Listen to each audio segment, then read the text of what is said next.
partindo para a questão 32,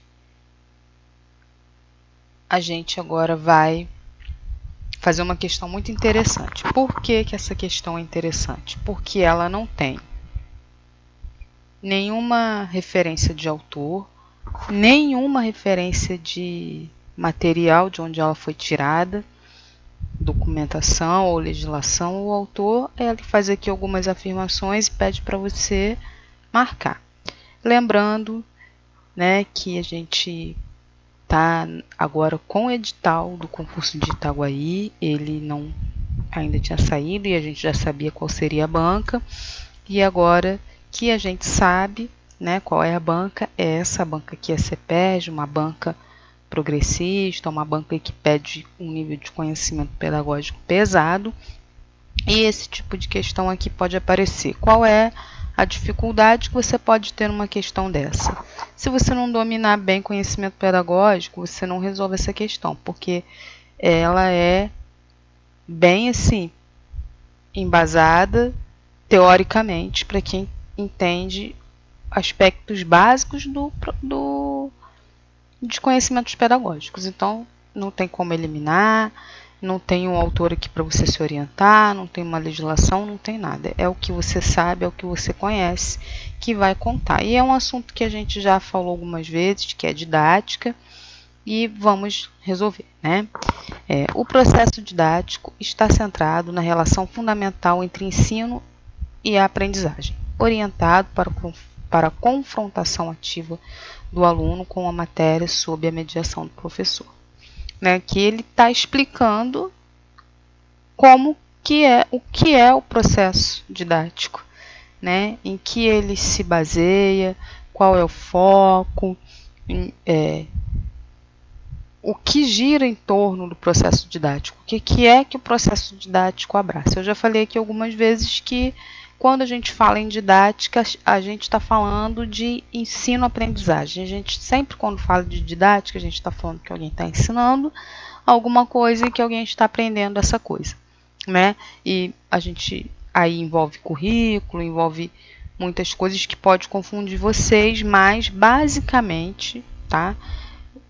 O processo didático é o seguinte: existe um conteúdo que alguém está ensinando e alguém está aprendendo. Isso é disso que a didática se ocupa, desse processo onde alguém ensina e alguém aprende, tá bom?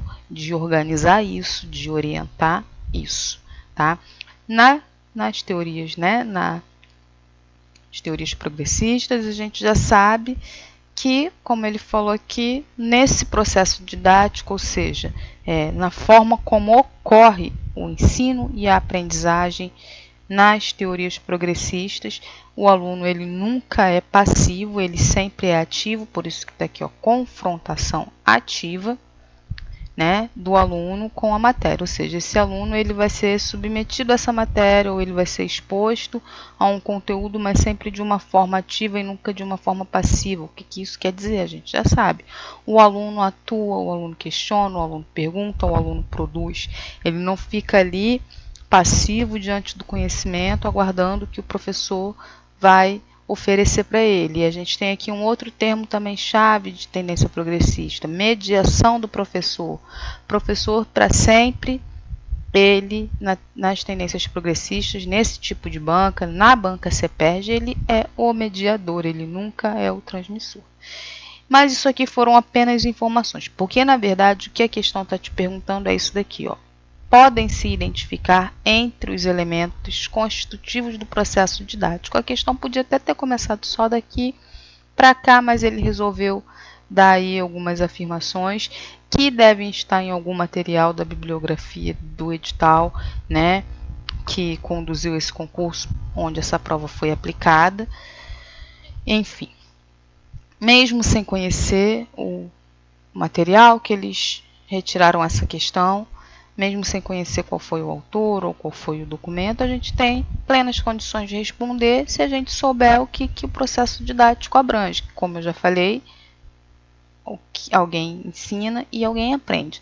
E alguém ensina e alguém aprende alguma coisa. E que alguma coisa seria essa? O conteúdo, né, gente? Então, vamos lá. Então, quais são os elementos que constituem os elementos constitutivos do processo didático. Para eu dizer que eu tenho um processo didático, eu preciso ter 3 coisas básicas, 3 elementos que não podem faltar, tá bom? Se tirar um desses 3, aí eu já não tenho mais um processo didático, tá? Então vamos lá. São os planejamentos da leitura e a atenção? Não. Como eu falei para vocês e como aqui tem no enunciado, né? É relação de processo ensino-aprendizagem. Então, aqui, em nenhum momento isso foi mencionado, não é essa, tá? O projeto pedagógico, o currículo e os conteúdos. Ora, currículos e conteúdos fazem parte do processo didático, mas eu ainda não encontrei aqui a relação de ensino e aprendizagem. Então, também não é a letra B. A proposta pedagógica e os conteúdos. Então, aqui eu tenho conteúdos, ou seja, o que vai ser ensinado, porém, eu não tenho a quem vai ser ensinado e nem quem vai ensinar, né? Ou quem vai mediar. Também não é a letra C. As competências sociais acadêmicas, passou bem longe essa daqui, tá bom? Então, vamos lá, olha só. Letra E. Os conteúdos das matérias, a ação de ensinar e de aprender, gente. Nosso gabarito está aqui nessa questão, tá? Porque somente aqui nessa questão eu tenho os 3 elementos básicos do processo didático. Se eu tenho conteúdos das matérias, tá? E a gente já aprendeu lá nas questões sobre currículo, sobre conteúdos, que pode ser coisas, né, explícitas, coisas formais, podem ser coisas implícitas, coisas do dia a dia, experiências, ações, atitudes, tudo isso são conteúdos hoje considerados em matérias que o currículo abraça. Então, se eu tenho conteúdos das matérias, eu tenho um elemento do processo didático. Se eu tenho a ação de ensinar, eu tenho um outro elemento do processo didático e a ação de aprender, o outro elemento do processo didático. Para eu dizer que eu tenho um processo didático, eu preciso de ter essas 3 coisas. Quem ensina, quem aprende e o que se ensina. Se eu retirar qualquer um desses 3 elementos, aí eu já não tenho um processo didático mais, tá bom? Então, esse texto, esse trechinho aí foi tirado de alguns artigos que se chamam Didática Fundamental. Eu tenho um macete que eu sempre uso quando eu chego numa questão, quando eu estou me preparando para fazer um concurso, que eu chego numa questão que não tem nada, assim, nenhuma referência de autor ou de documento, de onde ela foi tirada, e eu não sei de onde foi tiraram isso. Eu pego, seleciono um pedacinho, vamos dizer até aqui, coloco lá no Google e o Google vai me levar, geralmente, quase 90%, mais de 90% das vezes, o Google vai me levar para o documento de onde saiu essa questão, tá bom? Então, claro que eu não, na hora da prova eu não posso contar com isso, que eu não vou ter o Google. Então, o que eu preciso saber? Para qualquer prova de conhecimento pedagógico que eu vou fazer, que o que constitui o processo didático são esses 3 elementos aqui. Tá bom? Se faltar um desses 3, eu já não tenho mais processo didático, tá bom? Então, questão 32, vamos avançar. Não vou deixar de pedir o seu like, porque eu preciso saber se você está gostando, se está te ajudando, se está sendo útil, e também a sua inscrição, porque a gente se sente valorizado e dá um incentivo para a gente continuar com o trabalho. E também, se você conhece, tem algum amigo, alguma colega que você quer muito que também alcance o sonho da tão sonhada matrícula, né, num cargo público, que você compartilhe esse vídeo aí, né, para aquelas pessoas que vão fazer essa prova junto com você e que você quer levar lá para a lista da classificação juntinho com você. Obrigada aí, gente. Eu vou para a próxima.